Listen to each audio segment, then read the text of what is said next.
Thank you. Just ইয়াতে first আমাৰ যেটো সিজাৰ মনিটৰিং সিস্টেম আছে হেতু এতিয়া সি ভিজিল আৰু ইএসএমএস ৰ থ্ৰু দি কৰা হৈ আছে তো ফাৰ্স্ট এটা কনফিউজন হৈ আছে বহুতৰে যে সি ভিজিল টুত আৰু যেটো ইএসএমএস হে দুটাত কেনেকে ইউজাৰ অনবোৰ্ড কৰা হয় তো তাত মই ফাৰ্স্ট আপোনালোকৰ ডাউট যেটো আছিল হেতু মই ক্লাৰিফিকেশন এটা দি থৈ দিও যে সি ভিজিলত যেতিয়া আপোনালোকে অনবোৰ্ড কৰে হেই কনসাৰ্ন ইউজাৰ জনে আলটিমেটলি ইএসএমএস ত লগইন কৰিব পাৰিব ইএসএমএস ত সেপাৰেটলি আপোনালোকে ইউজাৰ অনবোৰ্ড কৰিব লগিয়া নহয় বা হেই ফেসিলিটিটো ইএসএমএস ত নাই যেতিয়া আপোনালোকে অনবোৰ্ড কৰিব যি কোনো ইউজাৰ হেতু হ'ব পাৰে district nodal officer for election expenditure monitoring তেওঁৰ অনবোৰ্ড কৰিব পাৰে বা ক্লায়েন্ট স্যাৰ ধেমাজি বা দেখা নাই ধেমাজিৰ পা দেখা নাই হয় হয় হয় আৰু বেলেগ ডিস্ট্ৰিক্টৰ এটো ইস্যু হৈ আছে নেকি দেখা পাই আছো মানৱ দা আমি দেখা পাই আছো ওকে থ্যাংক ইউ তেতিয়া ধেমাজি আপোনালোকৰ নিজৰ কিবা ইস্যু আছে নেকি আপোনালোকে এবাৰ ৰিকানেক্ট কৰি লওক তো যেতিয়া আপোনালোকৰ যিকোনো টিম বা যিকোনো ইউজাৰ আপোনালোকে অনবোৰ্ড কৰিব সি ভিজিলত তেতিয়া আপোনালোকে সেই ইউজাৰজনক ক'ব যে যেটো নাম্বাৰ তেওঁলোকে অনবোৰ্ড কৰাৰ সময়ত দিছিল সেই নাম্বাৰটো লৈ তেওঁলোকে ইএসএমএস এপটো ডাউনলোড কৰি ইএসএমএস মানে আজিকালি যেটো ইসিআই নেট এপ আছে সেই এপটোতে গোটেইখিনি আপোনালোকৰ এপ কেটা মাৰ্জ কৰি দিয়া হৈছে তো ইসিআই নেট এপটো ডাউনলোড কৰি ইএসএমএস ত ক্লিক কৰিলে তেওঁলোকে নিজৰ নাম্বাৰটো দি ওটিপি লৈ হেতুত লগইন কৰিব পাৰিব গতিকে তাত আপোনালোকৰ ইএসএমএস এপত বেলেগকে কোনো ইউজাৰ অনবোৰ্ডিং কৰা সিস্টেম নাই বা প্ৰয়োজন নাই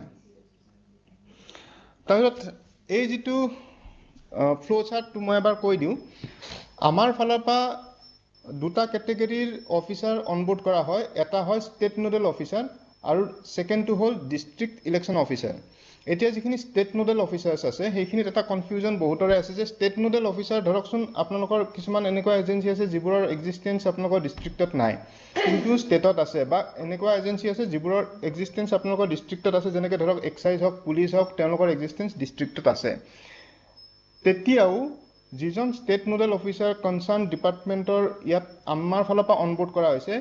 সেই অফিচাৰজনেহে নিজৰ অফিচাৰখিনি ডিস্ট্ৰিক্টৰ কাৰণে অনবোৰ্ড কৰিব তো যদিও বা এক্সাইজৰ মানুহ ডিস্ট্ৰিক্টত আছে কিন্তু ডিসি অফিচাৰ লগইনৰ পা বা ডিও লগইনৰ পা তেওঁলোকৰ অনবোৰ্ডিং নহয় আমাৰ ইয়াৰে যিজন ষ্টেট নোডেল অফিচাৰ আছে ডিপাৰ্টমেন্টবোৰৰ সেই ডিপাৰ্টমেন্টবোৰে এজন অফিচাৰ বা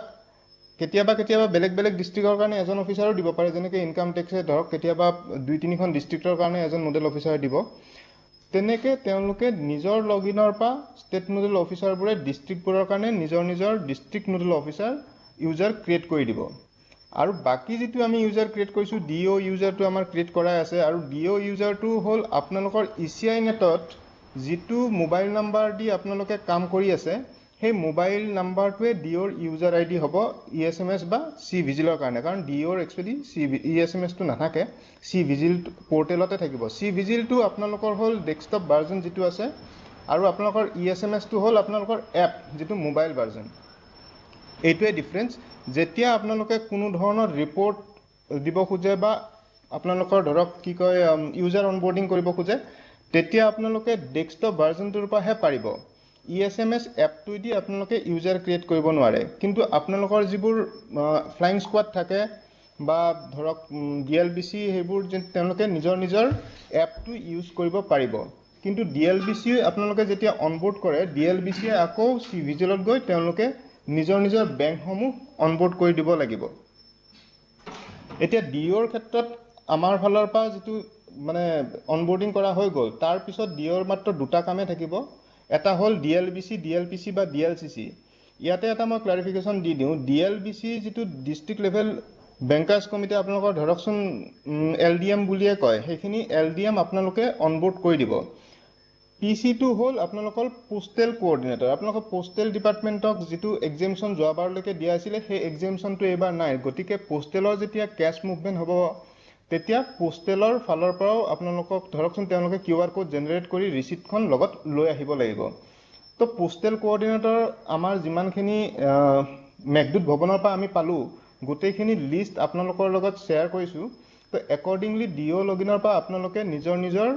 পোষ্টেল কোঅৰ্ডিনেটৰবোৰ অনবোৰ্ড কৰি দিব যাতে তেওঁলোকৰ ব্ৰাঞ্চ পোষ্ট অফিচ যিবোৰ আছে সেই ব্ৰাঞ্চ পোষ্ট অফিচৰ পোষ্টমাষ্টাৰবোৰক তেওঁলোকে অনবোৰ্ড কৰি ল'ব পাৰে আৰু ফাইনেলি আছে BRCC যিটো কোঅপাৰেটিভ বেংক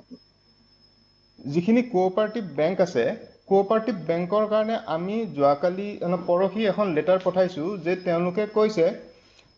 প্ৰায়খিনি ডিষ্ট্ৰিক্টত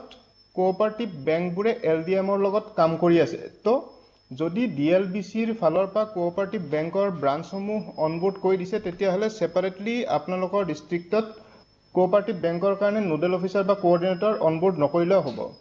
আৰু যদি আপোনালোকৰ কোঅপাৰেটিভ বেংকটোৰ ধৰক কোনো LDMৰ লগত কণ্টেক্ট নাই বা কানেকশ্যন নাই তেওঁলোকে ছেপাৰেটলি বা ইণ্ডিপেণ্ডেণ্টলি কাম কৰি আছে তেতিয়াহ'লে কোঅপাৰেটিভ বেংকৰ কাৰণে এজন কোঅৰ্ডিনেটৰ আপোনালোকে ডিঅ লগিনৰ পৰা অনবোৰ্ড কৰি দিব যাতে সেই ব্ৰাঞ্চখিনি যিখিনি কোঅপাৰেটিভ বেংকৰ ব্ৰাঞ্চ আছে তেওঁলোকে পিছত অনবোৰ্ড কৰি ল'ব পাৰে তো এইখিনি থুলমূলকে আপোনালোকৰ মানে ডিঅ লগিনৰ পৰা কাম আৰু যিখিনি FST SST আছে সেইখিনি আপোনালোকে ইতিমধ্যে জানে বহুতে কৰিছেও কিছু ডিষ্ট্ৰিক্টে কৰা নাই মই অকণমান পিছত আপোনালোকক ষ্টেটাছটো দেখাম কোনে কৰিছে কোনে কৰা নাই তো ইয়ালৈকে আপোনালোকৰ কনফিউজন আছে নেকি কিবা ইউজাৰ অনবোৰ্ডিঙত No, sir. इसमें कोई confusion नहीं नहीं है, sir. Okay thank you sir মই তিনিচুকীয়াৰ পৰা কৈছোঁ কওক মোৰ আমাৰ FST যিটো আমি অনবোৰ্ড কৰিম তাত অকল চিভিলৰ লিডাৰজনে কৰিলে হ'ব পুলিচৰটো নকৰিলেও হ'ব নালাগে তাতে অকল এজনে যিজন মেজিষ্ট্ৰেট থাকিব তেওঁৰটো কৰি দিলে হ'ল হ'ব ছাৰ থেংক ইউ স্যাৰ মই অভিজিতে কৈছোঁ স্যাৰ চিৰাঙৰ পৰা হয় স্যাৰ এটা ডাউট আছিলে স্যাৰ আমি FST SST ESMSত সিজাৰ মেনেজমেণ্টত ক্ৰিয়েট কৰিছোঁ কিন্তু স্যাৰ যেতিয়া আমাৰ FST SST স্যাৰ মানে কন্ট্ৰোল ৰুমৰ পৰা যদি কিবা দিয়ে তেওঁলোকক স্যাৰ কমপ্লেইন থাকে যেতিয়া হেতু ফৰৱাৰ্ড কৰিব তেতিয়া কোনটো লগইনৰ পৰা কৰিব স্যাৰ তেওঁলোকক সি ভিজিল ইনভেষ্টিগেটৰ হিচাপে এড কৰিব লাগিব নে স্যাৰ ESMS লগইনটোৰ পৰা কৰিব তেখেতসকলে না তেওঁলোকে সি ভিজিলত আপোনালোকৰ মানে বস্তুটো আপোনালোকৰ এনেকুৱা যেতিয়া আপোনালোকে অনবোৰ্ড কৰে সি ভিজিলত বস্তুটো আহিয়ে যায় আপোনালোকে কাৰণ সি ভিজিলৰ পৰা অনবোৰ্ড কৰিছে না FST SST হয় স্যাৰ তো তাত তেওঁলোকৰ আহিয়ে যাব আৰু স্যাৰ অহা নাই কিন্তু স্যাৰ আমি বঙাইগাঁৱৰ পৰা কৈছোঁ স্যাৰ ইবা কৈছোঁ স্যাৰ আমি FST SST টো ইউজাৰ মেনেজমেণ্টৰ পৰা কৰিলোঁ স্যাৰ আপলোড তাৰপিছত যোনটো সি ভিজিল ইনভেষ্টিগেটৰ লিষ্ট তাতে কিন্তু নামটো অহা নাই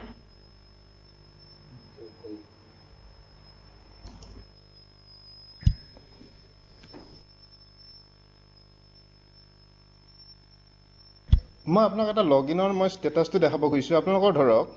ইয়াত আমাৰ যিখিনি দেখাই আছে ইয়াতে ফ্লাইং স্কোৱাড যদি আপোনালোকে চাই ফ্লাইং স্কোৱাড অকল আমাৰ ইয়াত শোণিতপুৰৰ 33 দেখাই আছে সাউথ সালমাৰাৰ 10 দেখাই আছে আৰু তামুলপুৰৰ 3টা টোটেল 51 বাকিখিনি ডিষ্ট্ৰিক্টে কৰা নাই তো যদি আপোনালোকে কৰিছে তেতিয়াহ'লে ইভাৰ আপোনাৰ কৰিছিল নেকি ফ্লাইং স্কোৱাড ইয়াত কৰিছোঁ স্যাৰ কৰিছোঁ কিন্তু স্যাৰ 31টা টিম আছে স্যাৰ 31টা মানুহ নাম আছে স্যাৰ স্যাৰ চিৰাঙৰো কৰা হৈছে স্যাৰ তেওঁলোকে লগইন কৰি এতিয়া টেষ্টিং কৰি আছে স্যাৰ ৰাইট দিছ মোমেন্ট স্যাৰ এটো এক্টিভেট কৰিব লাগিব ওকে ওকে ওকে কি হ'ল ওকে ওকে এক্টিভেট কৰিব লাগিব কি কৈছে এক্টিভেট কৰিব লাগিব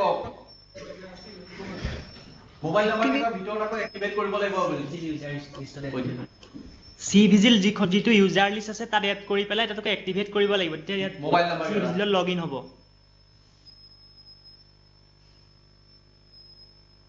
না না আপোনালোকৰ মই এটা প্ৰবলেমটো বুজা নাই মই ধৰক আপোনালোকে ক'লে যে আপোনালোকে টিমবোৰ অনবোৰ্ড কৰিছে কিন্তু টিমবোৰৰ ডিটেইলছখিনি আপোনালোকে দেখা নাই কাৰেক্ট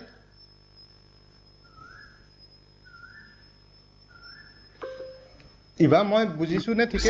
আপোনাৰ স্যাৰ মই কৈছিলোঁ যে যোনটো FST SST আমি যেতিয়া অনবোৰ্ড কৰিলোঁ স্যাৰ থ্ৰু যোনটো ইউজাৰ মেনেজমেণ্ট থ্ৰু দি তেতিয়া তাৰপিছত সি ভিজিল ইনভেষ্টিগেটৰ লিষ্টত মানে নামটো অহা নাই সেইটো কি বেলেগকে কৰিব লাগিব নে এতিয়া যে ক'লে যে এক্টিভেট কৰাৰ পিছত আহি যাব বুলি কৈছে না না তেওঁলোকে লগইন কৰিছে নে নাই লগইন কৰা নাই এতিয়ালৈকে লগইন কৰিলে তেওঁলোকৰ ইয়াতে ষ্টেটাছটো দেখাব ওকে ওকে ঠিক আছে হ'ব লগইন কৰিলে ষ্টেটাছটো দেখাব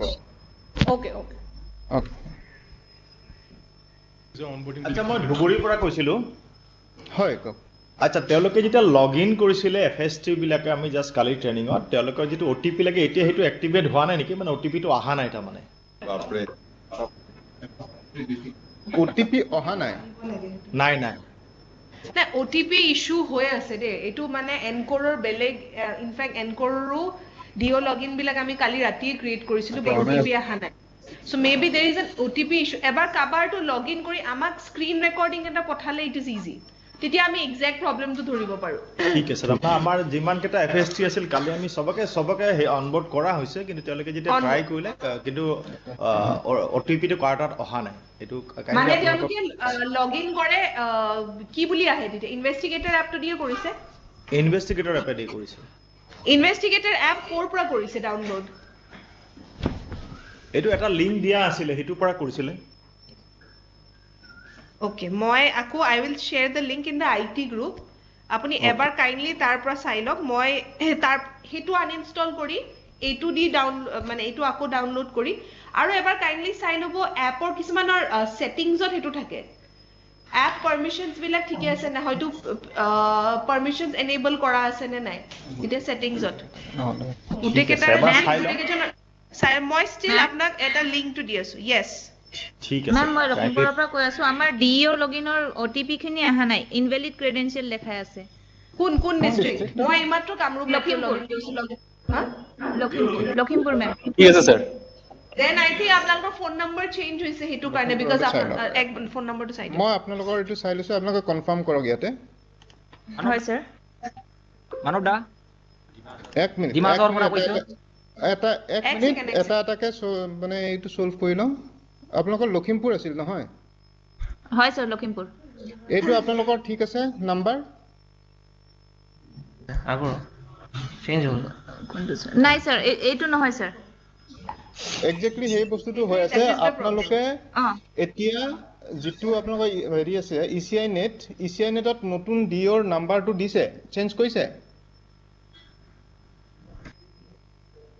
নাই স্যাৰ ECI নেটত যদি আপোনালোকে কৰা নাই তেতিয়াহলে এইটো নাম্বাৰে থাকি যাব না পুৰণা নাম্বাৰটো আপোনালোকে নতুন নাম্বাৰটো আমাক দি দিয়ক আমি ইয়াতে অনবোৰ্ড কৰি দিম আৰু আপোনালোকে ECI নেটত এৰি কৰি ল'ব হা মানে এতিয়া আপোনালোকে ফোন নম্বৰ বিলাক মানে কি হয় এটা লগইনে দি এটা ৰোলৰ কাৰণে ECI নেটত এটাই ফোন নম্বৰ তে CVGলত এটা বেলেগ ERO নেটত এটা বেলেগ হেতু নহয় দ্যাট ইজ দ্য প্ৰবলেম আৰু এই হেৰি ডিমা হাসাওটো চাওকচোন এই হেৰি আমাৰ মিঠিংগাদাৰ এইটো কাৰ নম্বৰ হয় ব্ৰুহিত ইজি দেৰ ব্ৰুহিত বেলেগ মিটিংত আছে ইটো আমাৰ ইলেকশন অফিচৰ নাম্বাৰ হয় তো হেতু দিয়া থাকিলে আমি কেনে বিকজ হেতু সাকে ERO নেটত হেতু নম্বৰ আছে হয় লিখিলো নম্বৰটো লিখিলো আছে এটা আমাৰ ইনভ্যালিড ক্ৰেডেনশিয়েল বুলি দেখাই আছে ইনভ্যালিড ক্ৰেডেনশিয়েলটো আহিব নালাগে কাৰণ হেতু আপুনি your logging in with OTP ন OTP লগত ইনভ্যালিড ক্ৰেডেনশিয়েল আহাৰ কথা নাই হা আচ্ছা লখিমপুৰৰ এক মিনিট আপোনালোকৰ নাম্বাৰটো কওকচোন স্যাৰ 60 262 10 660 নাম কি আছিলে আদিত্য বিক্ৰম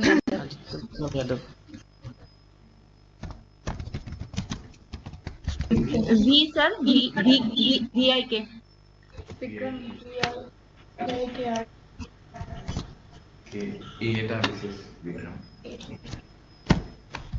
VIK আছে হৈছে ঠিক আছে হয় স্যাৰ ঠিকই আছে ওয়েস্ট কাৰ্বিআংলঙৰ পৰা ক'ব হয় হেল্ল' ওয়েস্ট কাৰ্বিআংলঙৰ পৰা কৈছো আমাৰ ডিও ক্ৰেডেনশিয়েল চেঞ্জ হ'ব লাগিব ওয়েস্ট কাৰ্বিআংলং হয় এইটো চেঞ্জ হ'ব না হয় চেঞ্জ হ'ব আমাৰ নতুন ডিসি মেমে জয়েন কৰিছে নাম্বাৰটো কওকচোন আপোনালোকৰ এইটো নাম্বাৰ ডিও নাম্বাৰ নহয় জানো আচ্ছা এইটো আপোনালোকৰ ফিক্স নম্বৰ নেকি